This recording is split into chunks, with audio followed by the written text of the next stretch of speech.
नमस्कार, astrology science पर आपका एक बार फिर से स्वागत है। इस वीडियो में हम बात कर रहे हैं गुरु का जो मकर राशि में गोचर होगा 19 नवंबर 2020 से 5 अप्रैल तक ये गोचर होगा मकर में। ये कैसा रहेगा कन्या राशि और कन्या लगन वालों के लिए। देखिए यहाँ पे जो आपकी कन्या राशि और कन्या लगन की कुंडली बनती है उस कुंडली के हिसाब से गुरु आपके लिए पंचम भाव में ट्रांजिट करेंगे 19 नवंबर 2020 से, और पंचम भाव पे यहाँ पर शनि के साथ ये रहेंगे। तो अब सबसे पहले तो आपको ये देखना होगा कि यहाँ पर देखिए मकर में गुरु नीच के हो जाते हैं, और गुरु आपके लिए एक तो फोर्थ लॉर्ड है यानी सुख स्थान का स्वामी है, और एक वो सप्तम का स्वामी भी है। तो 2 केंद्र भावों का वो स्वामी है। तो काफी इंपॉर्टेंट आपके लिए ये गोचर हो जाता है कन्या राशि और कन्या लगन के लिए। अब इसका प्रभाव क्या पड़ेगा, देखिए पहले तो आप गुरु का जो गोचर है इसको समझिए कि गुरु किस प्रकार से कब कब कहाँ गोचर करेंगे। सबसे पहले देखिए हम जो बात कर रहे हैं वो कर रहे हैं 19 नवंबर से लेकर 5 अप्रैल तक, जो इनका पहला जो रहेगा फर्स्ट फेज जो रहेगा इनका मकर में उसकी, और ये इनका परमानेंट गोचर है। 5 अप्रैल 2021 को ये कुंभ राशि में जाएंगे और कुंभ राशि में 14 सितंबर 2021 तक रहेंगे। फिर 14 सितंबर के बाद ये वापस मकर राशि में आ जाएंगे, और मकर के बाद ये फिर वापस जाएंगे लगभग 20 नवंबर 2021 को कुंभ में। तो ये तो इनका ट्रांजिट रहेगा अगले साल तक, और इसमें अब आपको कन्फ्यूजन नहीं होना चाहिए। अब वो बीच में वक्री भी रहेंगे, वक्री की बात तो हम बाद में करेंगे आने वाले वीडियोस में, बट ये इनका ट्रांजिट पीरियड थे। तो ये आपको याद रखना है पूरे साल के लिए, जिससे आपको बिल्कुल भी कंफ्यूजन ना हो। बहुत सारे जातक हैं वो पहले वाले जो ट्रांजिट थे धनु में पहले गुरु आए, पहले वृश्चिक में आए, फिर वो बीच में धनु में आए, फिर वो वापस वृश्चिक में चले गए। तो उस टाइम भी बहुत लोग कंफ्यूजन में थे। फिर धनु में आए, तो धनु में आने के बाद अब वो मकर में आए, फिर वो वापस धनु में चले गए, उसमें भी बहुत लोग कंफ्यूजन में पड़ गए थे। तो अगर आपको ये याद नहीं रहता तो आप इसको लिख कर रख लीजिए, और कब कब वो कहाँ ट्रांजिट करेंगे आप इसको याद भी कर सकते हैं, याद भी हो जाएगा। अब रिजल्ट क्या रहेगा, देखिए सबसे पहले तो यहाँ पर जो गुरु हैं वो नीच के रहेंगे और नीच भंग राजयोग में भी रहेंगे। नीच भंग इनका हो रहा है शनि के द्वारा। तो बहुत सारे एस्ट्रोलॉजर्स आपको ये बोलेंगे कि यहाँ पर नीच भंग हो रहा है तो रिजल्ट बहुत अच्छे रहेंगे, लेकिन ऐसा नहीं है, क्योंकि गुरु है अपना रिजल्ट वो देगा। और आपने जब धनु से मकर में ट्रांजिट किए थे गुरु, तब आपने अभी ये रिजल्ट इनके देखे, तो वैसा ही कुछ आने वाले समय में भी आपके साथ होगा। हाँ, ये हो सकता है कि आपका गुरु अगर कुंडली में बहुत ही अच्छा बैठा है, वो शुभ ग्रहों के साथ है या शुभ ग्रहों से दृष्ट है, या बहुत अच्छे भाव में बैठा है, बहुत अच्छी मित्र राशि में कहीं बैठा है, तो हो सकता है कि आपको इतना नेगेटिव प्रभाव देखने को ना मिले। पर यहाँ ये है कि रिजल्ट गुरु जरूर देगा, और कुछ नेगेटिव रिजल्ट रहेंगे, ऐसा नहीं है नेगेटिव नहीं रहेंगे। अब सबसे पहले तो देखिए गुरु किस किस का कारक है। तो गुरु धन का कारक है, संतान का कारक है, गुरु ज्ञान का कारक है, स्त्रियों के लिए गुरु हस्बैंड का कारक है, गुरु आपकी एजुकेशन का कारक है, जो आप नई चीज सीखते हैं। गुरु आपका गुरु है जिससे आपने ज्ञान प्राप्त किया, या जो भी आपको पढ़ाते हैं, जो लोग जिनसे आपको सीखते हैं स्कूल या कॉलेज में जो आपको पढ़ाते हैं वो आपके गुरु हैं, या आपने वैसे किसी को गुरु बनाया होगा। तो ये जो है ये रिप्रेजेंट करता है गुरु, और इन सब में आपको थोड़ा थोड़ा यानी लॉस देखने को मिलेगा। अब जैसे धन का कारक है गुरु, तो धन का लॉस हो जाएगा, या धन उतना पास में नहीं आएगा, बचत नहीं होगी, संतान को लेके दिक्कत रहेगी, एजुकेशन को लेके दिक्कत रहेगी, नॉलेज गेन करना चाहते हैं तो उसमें दिक्कत रहेगी। अब अगर आप एक स्त्री हैं तो हस्बैंड की सेहत वगैरह खराब हो सकती है। अब दूसरी चीज यहाँ पे ये है कि अब कन्या राशि और कन्या लगन के लिए वो एक तो फोर्थ लॉर्ड है, तो फोर्थ लॉर्ड है तो वो सुख स्थान में कमी रहेगी कुछ ना कुछ, या तो घर को लेके कुछ दिक्कत रहेगी, घर नहीं बनेगा। अगर अब तक या तो बन गया होगा, लेकिन अब जो आगे वाला ट्रांजिट है इसमें अब मुझे लगता है जिनका नहीं बना उनको दिक्कत आएगी, कुछ काम में रुकावट आ जाएगी। तो सुख स्थान में कुछ दिक्कत रहेगी। अब यहाँ पे हम माता जी का सुख भी देखते हैं, तो माता जी के स्वास्थ्य को लेकर भी आपको अलर्ट रहना होगा। साथ ही घर में कोई लग्जरी जैसी चीज़ें आप लेकर रखे हैं तो उनको आप बहुत अच्छे से एंजॉय नहीं कर पाएंगे। साथ में कुछ धार्मिक काम करना चाहते हैं आप, कुछ अच्छा आयोजन करना चाहते हैं, कोई शुभ मुहूर्त निकाल कर आप कोई कार्यक्रम आयोजित कर रहे हैं घर में, कोई धार्मिक अनुष्ठान कर रहे हैं, तो उसमें रुकावटें रहेंगी, वो काम ठीक से नहीं होगा। तो एक तरह से आप ये समझ सकते हैं कि सुख स्थान पूरी तरह से प्रभावित होगा गुरु के इस ट्रांजिट से। दूसरा, यहाँ पे सप्तम भाव के भी ये लॉर्ड हैं, तो जब ये यहाँ पर पंचम में गोचर करेंगे तो एक तो लव मैरिज जैसे चांसेस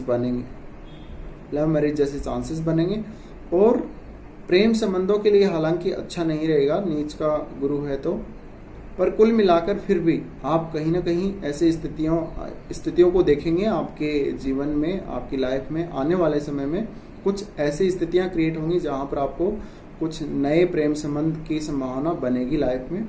तो वो आप विचार कर सकते हैं अपने अपनी कुंडली के हिसाब से, और आप अपनी कुंडली में ये देख सकते हैं गुरु किस भाव में बैठे हैं, वहां से उनकी पंचम, सप्तम और नवम दृष्टियों को चेक कर लीजिए, वो उन भावों को प्रभावित करेंगे। तो पार्टनर की जो सेहत है उसको लेके दिक्कत रहेगी, या आप में पार्टनर के साथ यानी लाइफ पार्टनर के साथ इतनी ज़्यादा अच्छे से आपकी बनेगी नहीं। कोई भी नई पार्टनरशिप करना चाहते हैं तो बहुत सतर्क हो जाइए, नई पार्टनरशिप में नुकसान हो सकता है, चीटिंग हो सकती है, अगला आपको धोखा दे सकता है। तो नई पार्टनरशिप बहुत सोच समझ के करें, और जो लोग पार्टनरशिप में ऑलरेडी हैं उनको दिक्कतें आएंगी बीच बीच में, कभी अगला सपोर्ट नहीं करेगा, कभी दोनों के बीच में लड़ाई झगड़ा हो जाएगा, आपस में कुछ धन का लेन देन है उसको लेके दिक्कत आएगी, कुछ ना कुछ प्रॉब्लम रहेगी। दूसरा, आप जनता के साथ अगर इंटरेक्ट करते हैं, पब्लिक के साथ आप कोई ऐसा काम करते हैं, या तो आप राजनीति के फील्ड में हैं, यानी बहुत सारे लोगों के साथ आप जुड़े हैं, आपका नेटवर्क सर्कल बहुत बढ़िया है, बहुत सारे लोग आपको फॉलो करते हैं, तो कहीं ना कहीं उनके साथ जो आपका व्यवहार है उसको लेकर भी थोड़ी बहुत समस्याएं रहेंगी। अब दृष्टियों की बात करते हैं। पंचम भाव में यहाँ पर गुरु नीच का हो रहा है, तो सबसे पहले तो देखिए पंचम भाव है, वहाँ पर आपकी जो आर्टिस्टिक क्वालिटीज है, आपका जो माइंड वगैरह है, ये सब आता है, तो उनको तो ये नेगेटिवली प्रभावित करेगा ही करेगा, वो तो आप समझ ही सकते हैं। एक आपका पूर्व जन्म का भाव है, तो पूर्व जन्म के जो रिजल्ट हैं आपको वो भी देगा। अब पूर्व जन्म के आपके कर्म अच्छे हैं तो कुल मिलाकर रिजल्ट ठीक रहेंगे, अगर पूर्व जन्म के कर्म आपके अच्छे नहीं हैं तो नेगेटिव रिजल्ट रहेंगे। अब यहाँ से देखेगा गुरु नवम स्थान को, सबसे पहले नवम भाव को देखेगा, तो पिता के साथ संबंधों को लेके अलर्ट हो जाना है, पिता के साथ मतभेद नहीं रखने हैं। कोई लंबी दूरी की यात्रा करना चाहते हैं, धार्मिक यात्रा पे जाना चाहते हैं, तो आपको दिक्कत आएगी। भाग्य का साथ भी इतना ज़्यादा नहीं मिलेगा। कोई फॉरेन ट्रेवल कर रहे हैं, आप फॉरेन ट्रेवल करना चाहते हैं, लॉन्ग डिस्टेंस ट्रेवल करना चाहते हैं, फॉरेन ट्रेवल करना चाहते हैं, तो दिक्कत होगी, पैसा ज़्यादा खर्च करना पड़ सकता है, या जो आप प्लान बनाएंगे वही कैंसिल हो जाएगा। अब ये रिजल्ट है उनको ज़्यादा मिलेंगे जिनका गुरु की दशा भी चल रही है या अंतरदशा चल रही है, कोई सी भी चल रही है, अगर दशा या अंतरदशा चल रही है तो उनके लिए थोड़ा सा रिजल्ट ज़्यादा रहेंगे। अब पॉजिटिव या नेगेटिव तो कितना रहेंगे वो तो आपकी कुंडली पर भी डिपेंड करता है। तो नवम स्थान में आपकी हायर एजुकेशन आती है। हायर एजुकेशन को लेके कोई आप कहीं एडमिशन लेना चाहते हैं तो कोई ऐसा कोर्स आप सेलेक्ट कर लेंगे गलती से जिसकी आपको वास्तव में ज़रूरत नहीं है या जिसका स्कोप नहीं है, वहाँ पर आप पैसा लगा देंगे, एडमिशन ले लेंगे, फिर आपको कोई फ़ायदा नहीं होगा। तो लंबी दूरी की यात्रा की प्लानिंग करते समय थोड़ी सावधानी बरतें। हायर एजुकेशन को लेके थोड़ा सा सावधान रहें। अगर आप ऑलरेडी कहीं पर आप यानी एडमिशन ले चुके हैं तो वहाँ का जो आपको रिज़ल्ट मिलना है अगले 1 साल में लगभग, उसमें आपको मेहनत ज़्यादा करनी पड़ सकती है। इसके बाद यहाँ से जो अगली दृष्टि रहेगी वो लाभ भाव पे रहेगी। लाभ भाव पे रहेगी तो देखिए फाइनेंस से जुड़ा हुआ कोई काम है तो फाइनेंस इतना आपके पास नहीं आ पाएगा, फाइनेंशियल लॉस हो सकता है, मित्रों का सहयोग नहीं मिलेगा, बड़े भाई का सहयोग नहीं मिलेगा, जो भी एक तरह से जो रेपुटेड लोग हैं, जो बड़े पदों पे लोग हैं सरकारी विभागों में, उनका सपोर्ट नहीं रहेगा। तो खुद ही आपको बहुत ज़्यादा मेहनत करने की ज़रूरत रहेगी। और फाइनेंशियल आप अगर वर्क करते हैं तो उसमें ये बहुत ज़्यादा प्रभावित आपको करेगा। शेयर मार्केट से जुड़ा हुआ कोई काम करते हैं तो उसमें भी ये बहुत ज़्यादा प्रभावित आपको करने वाला है गुरु। तो कुल मिलाकर इस प्रकार के रिजल्ट रहेंगे। तो लाभ भाव में कमी देखी जा सकती है, लाभ में कमी देखी जा सकती है। आपका जो प्रोफेशन है, आपका जो व्यवसाय है, या आप जो भी जहाँ भी आप जॉब करते हैं, उस जॉब से आपको जो पैसा मिलता है वो पैसा कम हो सकता है। आपको धन संबंधी जो कार्य हैं उनको लेकर रुकावटें रहेंगी। इसके बाद यहाँ से अगली दृष्टि आपके लगन पर ही पड़ेगी, राशि स्थान पर ही पड़ेगी। तो यहाँ पे अब धार्मिक नहीं बनाएंगे गुरु, क्योंकि यहाँ पे ये नीच के हैं, तो कुछ अधार्मिक कार्यों की तरफ आप जा सकते हैं। अब यहाँ ये नहीं है कि आप कुछ गलत काम करेंगे या कुछ ऐसे अभद्र व्यवहार किसी के साथ करेंगे, ऐसा नहीं है। यहाँ पर आप थोड़े से कंफ्यूज हो सकते हैं अपने आप को लेके, या आप किसी को सलाह देंगे एज ए गुरु तो वो आप मिसगाइड कर सकते हैं किसी को। आपकी रुचि धर्म कर्म के कार्यों में इतनी ज़्यादा नहीं रहेगी। तो ये लगन पर प्रभाव रहेगा। और लगन पर या राशि स्थान पर जब देखेंगे तो थोड़ा सा हेल्थ को लेके भी आपको दिक्कत रह सकती है। हेल्थ को लेके थोड़ा सावधान जरूर रहिएगा।